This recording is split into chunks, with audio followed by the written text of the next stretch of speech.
Bismillahirrahmanirrahim. Assalamualaikum warahmatullahi wabarakatuh. Kak, TBK, izinkan saya memperkenalkan diri saya. Saya Andi Nur Fadila Putri Saskia dengan NIM channel 11241006 dari kelompok 12 BSLT 2 2025. Pada kesempatan kali ini, saya akan menyampaikan sebuah kultum yang mengenai kepemimpinan dan teknologi dalam sudut pandang agama Islam. Terlebih dahulu, mari kita panjatkan puji dan syukur kita atas nikmat yang diberikan oleh Allah Subhanahu wa taala sehingga kita dapat hidup hingga hari ini dengan keadaan sehat walafiat. Sholawat serta salam kita haturkan kepada Nabi Muhammad SAW sebagai junjungan kita, beserta keluarga, sahabat, dan juga para pengikutnya hingga akhir zaman ini. Teman-teman dan kakak-kakak semua yang dirahmati oleh Allah Subhanahu wa taala. Izinkan saya untuk langsung saja menyampaikan kultum singkat saya mengenai kepemimpinan dan juga teknologi dalam sudut pandang agama Islam. Dalam Islam sendiri, istilah kepemimpinan dikenal dengan kata imamah. Sedangkan kata yang terkait dengan kepemimpinan dan berkonotasi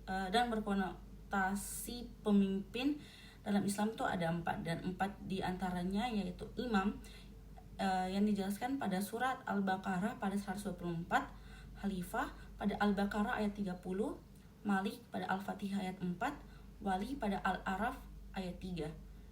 Ibnu Taimiyah menyatakan agama Islam tidak akan bisa tegak dan abadi tanpa ditunjangnya oleh kekuasaan, dan kekuasaan tidak dapat langgeng tanpa ditunjang oleh agama.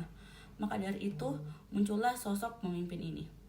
Menurut Quraisy Shihab, imam dan khalifah merupakan dua istilah yang digunakan dalam Al-Quran dalam menunjuk seorang pemimpin, yang dimana kata imam ini diambil dari kata amma ya ummu yang artinya menuju dan meneladani, dan juga khalifah dari kata halafah yang artinya di belakang, yang dimana kata khalifah ini juga sering diartikan sebagai pengganti karena yang menggantikan selalu berada di belakang atau muncul setelah seseorang yang akan digantikannya.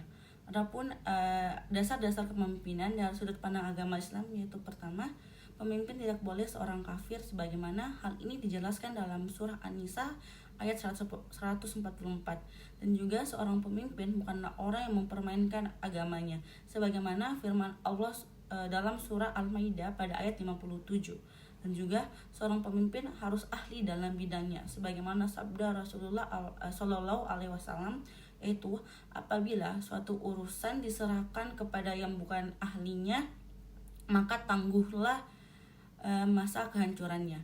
Hadis riwayat Bukhari dan Muslim. Pemimpin merupakan suatu panggilan yang sangat mulia dan merupakan perintah dari Allah yang menempatkan dirinya sebagai makhluk pilihan. Maka dari itu seorang pemimpin ini harus memiliki karakter sidik atau jujur, amanah dapat dipercaya, tablik dapat menyampaikan kebenaran, dan juga fatana yang artinya cerdas, yang dimana keempat ini merupakan sifat atau karakter yang dimiliki Rasulullah SAW yang menjadi teladan bagi semua umat muslim hingga hari ini. Di era digital sendiri, teknologi menjadi hal penting dalam suatu kehidupan. Peran Islam dalam perkembangan iptek pada dasarnya itu ada 2. Yang pertama, Islam menjadikan akidah Islam sebagai paradigma ilmu pengetahuan, mana ilmu pengetahuan yang sesuai dengan akidah Islam dapat kita terima dan dapat kita amalkan. Sedangkan yang bertentangan dengannya wajib ditolak dan tidak boleh dilakukan atau diamalkan. 2. Menjadikan syariat Islam sebagai standar bagi pemanfaatan iptek dalam kehidupan sehari-hari, yang dimana bagi Islam teknologi ini merupakan bagian dari ayat-ayat Allah yang perlu kita gali dan kita cari kebenarannya, seperti yang dijelaskan oleh surah Al-Imran pada ayat 190 hingga 191, di mana ayat-ayat ini menjelaskan bahwa semua yang ada di langit dan bumi sepenuhnya ini adalah misteri. Kita dapat mencari tahu kebenarannya dengan melakukan sebuah penelitian yang kita lakukan, di mana kemajuan teknologi modern yang begitu pesat telah memasyarakatkan produk teknologi canggih seperti radio, televisi, internet, dan juga alat-alat komunikasi dan juga barang-barang mewah lainnya, serta menawarkan aneka jenis hiburan bagi kaum orang tua, kaum muda, dan juga anak-anak. Namun tentunya alat-alat ini tidak dapat bertanggung jawab atas tindakannya. Justru itu di atas pundak manusia lah terletak tanggung jawab dari barang-barang ini. Sebagai umat Islam, kita harus memahami bahwa kepemimpinan adalah tanggung jawab yang akan dipertanggungjawabkan di hadapan Allah Subhanahu wa Ta'ala nantinya. Dan teknologi merupakan alat yang harus digunakan dalam menegakkan kebaikan, keadilan, dan juga kesejahteraan bagi umat. Semoga kita semua baik sebagai pemimpin keluarga, masyarakat, atau bangsa dapat menjalankan amanah ini dengan sebaik-baiknya, serta menjadikan teknologi sebagai sarana dalam menegakkan keadilan dan juga memanfaatkan dan juga menebarkan dakwah-dakwah ataupun ilmu-ilmu bagi umat manusia sekitarnya.